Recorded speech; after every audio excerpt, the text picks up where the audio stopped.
चलिए फिर ड्रामा को शुरू करते हैं। यहाँ पे गुई जैसे ही गेट खोलने वाली होती है, वहाँ पीछे से फेंगाई कहती है कि इस गेट के अंदर जाने की इजाज़त तुम्हें नहीं है क्योंकि तुम एक इंटर्न हो, इसलिए तुम इसके अंदर नहीं जा सकती। और ली गुनशिन को भी पता चल जाता है कि गुई बाहर है। उसके बाद गुई बात सुन के फेंगाई की वहाँ से फिर चली जाती है। उसके बाद गुनशिन कहता है आखिरकार हम फिर मिल गए, क्योंकि वो अपना चेहरा ढका होता है। फिर हमें हेलन को दिखाया जाता है जो कि अपनी एक सिस्टर हैन से एक मदद मांगता है और वो कहता है कि आप मेरे घर पे आज डिनर करने के लिए आइएगा। तो सिस्टर हैन भी इस बात में मान जाती है हेलन की। फिर हमें हेलन के दोस्त डियोंग को दिखाया जाता है जो कि सबको फ़ोन करके बुला रहा होता है हेलन के घर पर डिनर करने के लिए, लेकिन सब लोग मना कर देते हैं क्योंकि किसी न किसी को कुछ ना कुछ काम होते ही है। उसके बाद डिंग नैन को कॉल लगाना पड़ता है गुई को, लेकिन गुई भी मना कर देती है। उसके बाद डिंग नैन बोलता है आ जाओ ना यार, सारी फैमिली आज साथ में डिनर कर रही है। लेकिन फिर हेलन फ़ोन लेके डिंग नैन से कहता है कि गुई आ जाओ, आज मुझे तुमसे कुछ जरूरी बात करनी है।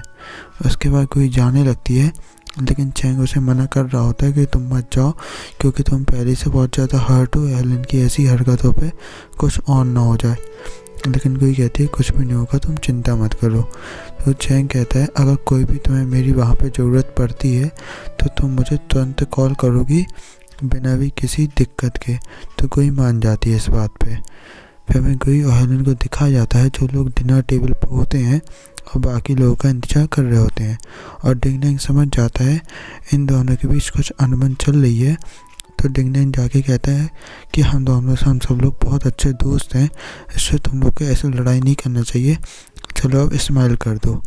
इतने यहाँ पे सिस्टर हैन भी आ जाती है जिसको बुलाया होता है हेलन ने। और सिस्टर हैन अजीब से सवाल पूछने लगती हैं गुई से अलग अलग लैंग्वेज में, और कोई हर लैंग्वेज में सही से जवाब दे रही होती है। जैसे कि तुम स्कूल कब से जाना स्टार्ट किया था, तो कोई बता देती है कि इस टाइम से। हर चीज़ के बारे में कोई अच्छे से जवाब दे रही होती है। तो सिस्टर हैन भी चौंक जाती है कि कोई को इतनी सारी लैंग्वेज कैसे आती है, कहीं से कुछ ज़्यादा स्पेशल तो नहीं। तो कोई कह देती है कि मैंने लैंग्वेज की कई सारी कोचिंग ली थी, इसलिए मुझे लैंग्वेजेस आती हैं, इसमें कुछ बड़ी बात नहीं है। और सिस्टर हैन के इतने सारे क्वेश्चन पूछने पर कोई को भी शक होने लगता है उन पर। फिर इतने प्रोफेसर भी आ जाते हैं। प्रोफेसर आते ही साथ हैन से कहते हैं क्या तुमने गुई को अच्छे से एग्जामिन कर लिया। प्रोफेसर हैन मना भी कर रही होती है कि आप थोड़ा शांत हो जाइए, लेकिन हेलन भी प्रोफेसर को शांत कराना चाहता है। लेकिन प्रोफेसर बोल पड़ते हैं कि तुम्हारे यहाँ पे जो बहुत अच्छी न्यूरोलॉजिस्ट है और तुम्हें यहाँ पे जो एग्जामिन करने के लिए आई थी, जिससे तुम्हारी मेंटल कंडीशन पे पता लगा सकें, क्योंकि हेलन ने मुझे बताया था कि तुम्हारी मेंटल कंडीशन आजकल अच्छी नहीं चल रही है। उसके बाद कोई बोलती है सिस्टर हैन से कि आपने मुझे अब अच्छे से एग्जामिन कर लिया है और आपको पता चल चुका है ना मैं नॉर्मल हूँ कि नहीं हूँ। तो हैन कहती हैं कि तुम्हें अगर कोई भी मेरी ज़रूरत पड़े तो तुम मेरे पास कभी भी मिलने के लिए आ सकती हो। लेकिन कोई ये सब सुन के गुस्से में वहाँ से चली आती है क्योंकि उसे लगता है हेलन उसे पागल समझता है दिमाग से। तो वहाँ से खाना छोड़ के चली आती है। उसके बाद डियोनैन भी कहता है कि आज तुमने हेलन को ज़्यादा ही कर दिया, ऐसा तुम्हें नहीं करना चाहिए था गुई के साथ। तो हेलन भी समझ जाता है कि आज ने कुछ ज़्यादा ही कर दिया है। उसके बाद वो गुई को मनाने के लिए बाहर जाता है और गुई वहीं खड़ी होती है। हेलन कहता है सॉरी, आज मैंने कुछ ज़्यादा ही कर दिया, आज के बाद मैं ऐसा कभी नहीं करूँगा। लेकिन तुम खुद सोचो, तुम्हारे खुद इतने सारे सीक्रेट्स हैं, अब मुझे तुम पे कैसे शक नहीं होगा, इसलिए मैंने सिर्फ तुम्हारी जांच करने के लिए डॉक्टर को बुलाया था। तो कोई कह देती है ठीक है ना, उनने मेरी जांच कर ली, अब तुम्हें भरोसा हो गया है ना, अब तुम यहाँ से जाओ। तो हेलन कहता है तुम एक बार की बात ध्यान करो, जब तुमने कहा था मेरी 200 मिलियन साल उम्र हो चुकी है, तो एक चीज़ बताओ, किसी को कैसे शक नहीं होगा कि किसी इंसान की इतनी उम्र कैसे हो सकती है, इसलिए मुझे तुम पे शक होने लगा था। हेलन की ऐसी बातें सुन के गुई को बहुत रोने सा आने लगता है और गुई की हार्ट बीट बहुत तेज़ हो जाती है, जिस वजह से उसे चक्कर आने लगते हैं। तो हेलन उसे गले लगा लेता है, लेकिन गुई बहुत ज़्यादा ही गुस्से में होती है, तो वो हेलन को पीछे धक्का दे देती है, क्योंकि ऑब्वियस सी बात से उसे गुस्सा आना था इस बात पे, इसलिए हेलन उसे मना रहा होता है, लेकिन गुई वहाँ से चली आती है। फिर गोई जैसे ही घर पे आती है तो चैंग को सब कुछ बताती है। तो चैंग कहता है हेलन कहीं पागल आगल तो नहीं हो गया है, तुम्हें बिना बताए वो कैसे न्यूरोलॉजिस्ट से तुम्हारी जांच करवा सकता है, जो तो उसने आज बहुत बड़ी वाली पागलपंती करी है। तो गोई कहती है तुम शांत रहो, मेरा बहुत ज़्यादा ही सिर दर्द हो रहा है। चैंग कहता है मैं उससे जाके बात ज़रूर करूँगा इस बारे में। फिर हमें हेलन को दिखाया जाता है जो सारी चीज़ें मिला रहा होता है, जो भी डॉक्टर ने उससे कहा था कि इतने नीचे पानी में जाने के बाद कोई भी इंसान जिंदा वापस नहीं आ सकता है। तो वो ये सब सोच रहा होता है।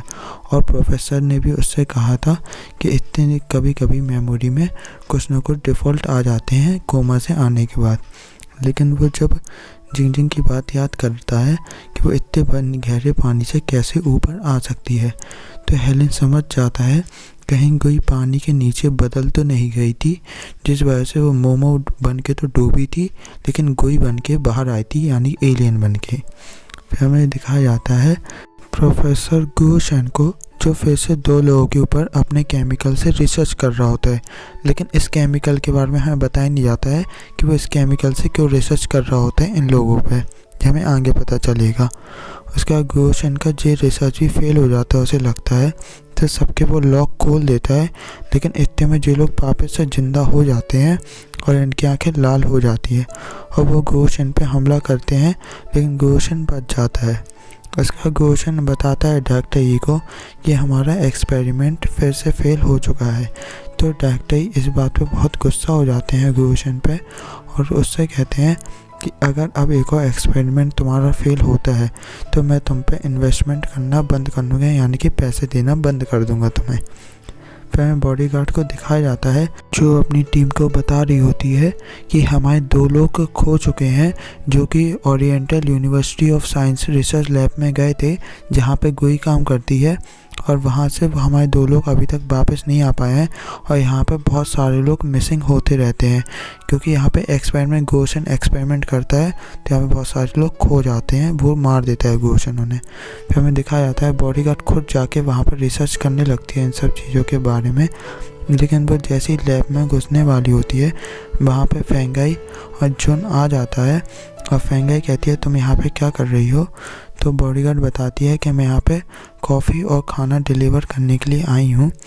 लेकिन फेंगाई बोलती है कि खाना डिलीवर करना तो अभी अलाउ नहीं था, क्योंकि आज सब लोग खाना पहले ही से ही खा चुके हैं, तो तुम यहाँ पे किसके लिए खाना लेके आई हो। तो जुन को उसके ऊपर शक होने लगता है, वो सिक्योरिटी गार्ड्स को बुला के बॉडीगार्ड को वहाँ से बाहर निकलवाने लगता है। लेकिन इतने में वहाँ पे गुई आ जाती है और गुई कहती है सर मैंने ये अपने लिए खाना मंगवाया था। जुन और फेंगाई से कहती है, तो फेंगाई कहती है खाना अभी नहीं मंगवाना चाहिए था। तो गुई कहती है अगली बार से ध्यान रखूँगी। उसके बाद कोई पूछती है बॉडीगार्ड से कि तुम वहाँ पे क्यों गई थी, लेकिन बॉडीगार्ड साफ मना कर देती है ये बताने के लिए कि जो मिसिंग लोग हैं वो उसे ढूंढने के लिए गई थी। उसका बॉडीगार्ड पूछती है कि तुम वहाँ पे क्यों इंटर्नशिप कर रही हो। तो कोई कहती है ये मेरा पर्सनल मैटर है, इसलिए मैं भी आपको इसके बारे में नहीं बता सकती। तो बॉडीगार्ड कहती है चलो ठीक है, एक दोस्त की तरह तो तुम बता सकती हो, ना कि मेरी यानी कि एम्प्लॉय होने के नाते। उसके बाद गोई बताती है कि तुम्हें बस उस रिसर्च लैब में ये पता करना है कि वहाँ पे कौन इन्वेस्ट कर रहा है, क्योंकि वो इंसान जो है वो इस रिसर्च लैब में बहुत पैसा लगा रहा है। तो बॉडीगार्ड मान जाती है।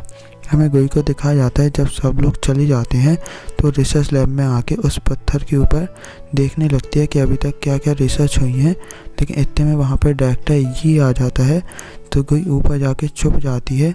लेकिन डायरेक्टर ई को लगता है कि कोई ना कोई तो था यहाँ पे, लेकिन वो इतना ध्यान नहीं दे पाता है क्योंकि गोई जो थी वो ऊपर तक गई थी अपनी पावर से। फिर हमें गोई को दिखाया जाता है जो आती है बॉडीगार्ड को बताने के लिए कि मुझे वहाँ पे इतना ज़रूरी कुछ भी नहीं मिला और आज तो मैं वहाँ पे पकड़ी जाने वाली थी। तो बॉडीगार्ड कहती है तो एक चीज़ बताओ तुम वहाँ से फिर बच के कैसे निकली हो। तो गोई कहती है मेरे पास थोड़ी बहुत सुपर नेचुरल पावर है, इसलिए मैं वहाँ से गायब हो गई थी। तो बॉडीगार्ड उसे घूर के देखने लगती है, तो गोई कहती है मैं ऐसे मजाक कर रही थी। तो बॉडीगार्ड कहती है मेरे नेक्स्ट ऑर्डर तक वहीं पे रुकी रहना और तुम वहाँ से इंटर्नशिप करना मत छोड़ना। तो गोई मान जाती है बॉडीगार्ड की बात। फिर हमें दिखाया जाता है हेलन को जो कि अपने बचपन के टॉय देख रहा होता है, जो कि वो अपने पेरेंट्स के साथ खेलता था बचपन के टाइम पे। लेकिन वो जैसे ही एक ट्रक का बटन दबाता है यानी टॉय ट्रक का, तो इतने में वहाँ पे एक स्क्रीन खुल जाती है जो कि डायरेक्टर ही यहाँ से देखते थे कि रिसर्च लैब में क्या क्या काम चल रहा है। तो हेलन एकदम से शॉक हो जाता है कि उसके पापा तो एक बिजनेसमैन है, तो फिर ये रिसर्च लैब में कैमरा क्यों लगा के रखे हैं। इतने में डायरेक्टर ही वहाँ पे आ जाते हैं, लेकिन हेलन ऐसा प्रिटेंड करता है कि उसने अभी तक कुछ भी नहीं देखा, और वो अपने डैड से कहता है कि मुझे ये वाली बुक नहीं मिल रही थी, तो ज़रा आप क्या मुझे ये बुक ढूंढ के दे सकते हैं। तो डायरेक्टर ही को भी हेलन पर कोई शक नहीं होता और फिर वो उसे बुक दे देते हैं और जाने के लिए कह देते हैं। फिर हमें गुई को दिखाया जाता है जो कि अपनी पावर्स का इस्तेमाल करके देख लेती है कि बॉडीगार्ड क्या बात कर रही है दूसरे कमरे में, क्योंकि वो डिस्ट्रिक्ट 7 में आई होती है लैब में। तो बॉडीगार्ड बता रही होती है अपने लोगों को कि ये जुन है और ये एक गैलेक्सी से दूसरी गैलेक्सी में जाने के लिए एक इसके पास स्टोन है जिसके ऊपर ये रिसर्च कर रहा है। अगर इसकी रिसर्च पूरी हो जाती है तो हम एक दुनिया से दूसरी दुनिया जा सकते हैं।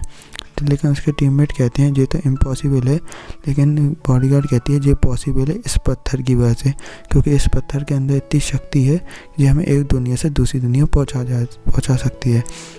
तो गुई को भी पता चल जाता है कि सबको इस पत्थर के बारे में पता लगने लगा है धीरे धीरे करके। तो हमें दिखाया जाता है प्रोफेसर गोशन भी बताने लगता है हेलन के डैड को कि इस पत्थर में इतनी शक्ति है कि ये एक गेट खोल सकता है एक गैलेक्सी से दूसरी गैलेक्सी में जाने का, यानी हमारी दुनिया से दूसरी दुनिया में जाने का ये गेट खोल सकता है। ये बात सुन के डायरेक्टर ही भी शॉक हो जाते हैं और वो कहते हैं इस पर जल्द से जल्द रिसर्च करो और इसका रिजल्ट मुझे जल्द से जल्द चाहिए। अब ड्रामा और भी इंटरेस्टिंग होने वाला है।